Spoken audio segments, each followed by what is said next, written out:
All right, let's get into it. Revelation 22:1 paints this wild, beautiful picture.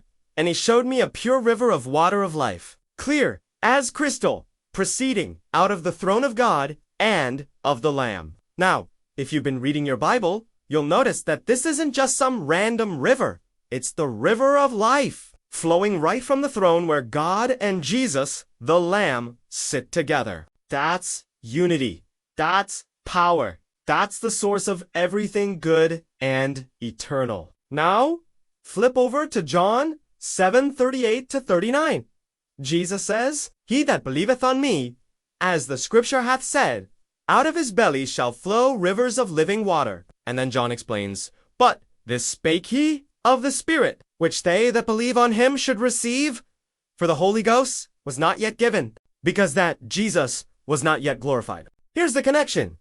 The river in Revelation is the same living water Jesus talks about in John. That river is the Holy Spirit. In John, Jesus promises that anyone who believes in him will have this living water, the Holy Spirit, flowing out from within them. It's not just a trickle, it's rivers. That's abundance. That's overflow. That's life that can't be stopped. So, in Revelation, the river of life is coming from the throne. God and Jesus are the source. In John, Jesus says that same life-giving Spirit will flow out of you when you believe. It's the same Spirit, the same source, the same life. The Holy Spirit is the river that cleanses, fills, and gives eternal life. When you believe in Jesus, you're not just getting a sip, you're getting the whole river straight from the throne. Ang sumasampalataya sa akin, gaya ng sinabi ng kasulatan, mula sa kanyang tiyan ay babukal ang mga ilog ng tubig na buhay. Ngunit sinabi niya ito tungkol sa Espiritu, na tatanggapin ng mga sumasampalataya sa Kanya, sapagkat hindi pa ibinigay ang Espiritu Santo, sapagkat hindi pa niluluwalhati si Jesus, Juan 7:38-39, kay JV. At ipinakita niya sa akin ang isang dalisay na ilog ng tubig ng buhay, malinaw na parang kristal, na nagmumula sa trono ng Diyos at ng Kordero, pahayag 22. Talata 1, kay JV.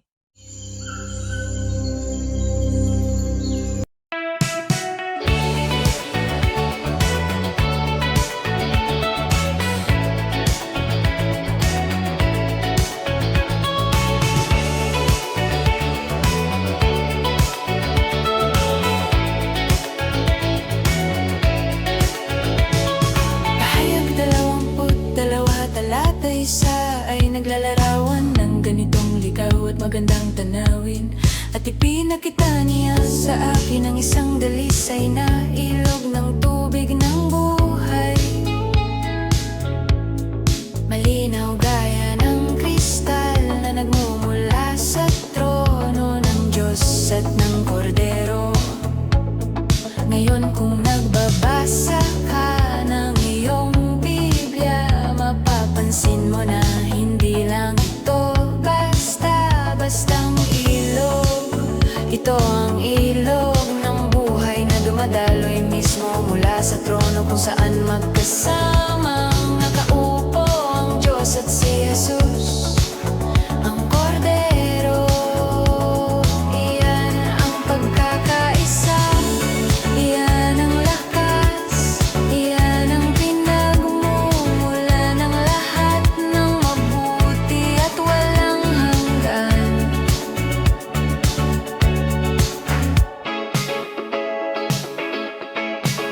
Ngayon buksan natin ang Juan 7, versikulo 38 hanggang 39. Sabi ni Jesus, ang sumasampalataya sa akin, gaya ng sinabi ng kasulatan, mula sa kanyang puso ay bubukal ang mga ilog ng tubig na buhay. At pagkatapos ay pinaliwanag ni Juan, ngunit ito'y sinabi niya tungkol sa Espiritu na tatanggapin ng mga sumasampalataya sa Kanya, sapagkat hindi pa naibibigay ang Espiritu Santo, sapagkat si Jesus ay hindi pa nilululhati. Narito ang koneksyon ng ilog sa pahayag ay ang parehong buhay na Sa Juan ng ilog na iyan ay ang banal na espiritu. Sa Ebanghelyo ni Juan ipinangako ni Jesus na sino mang maniniwala sa kanya ay magkakaroon ng bukal ng tubig na buhay na ito ang banal na espiritu. Nabubukal mula sa loob nila. Hindi lang ito patak o patak, ito'y mga ilaw.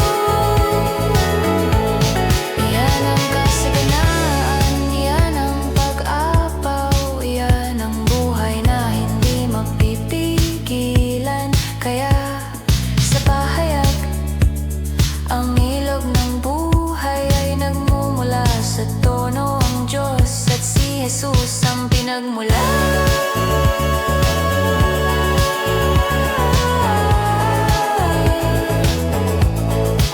Sa Ebanghelyo ni Juan, sinabi ni Jesus na ang parehong nagbibigay buhay na espiritu ay bubukal mula sa iyo kapag ikaw ay naniniwala. Iisa lang ang espiritu, iisa lang ang pinagmulan, iisa lang ang buhay, ang banal na espiritu. Ang ilog na naglilinis, nagpupuno at nagbibigay ng walang hanggang buhay. Kapag naniniwala ka kay Jesus, hindi ka lang nakakakuha ng isang lagok, kundi buong ilog diretsyo mula sa tono.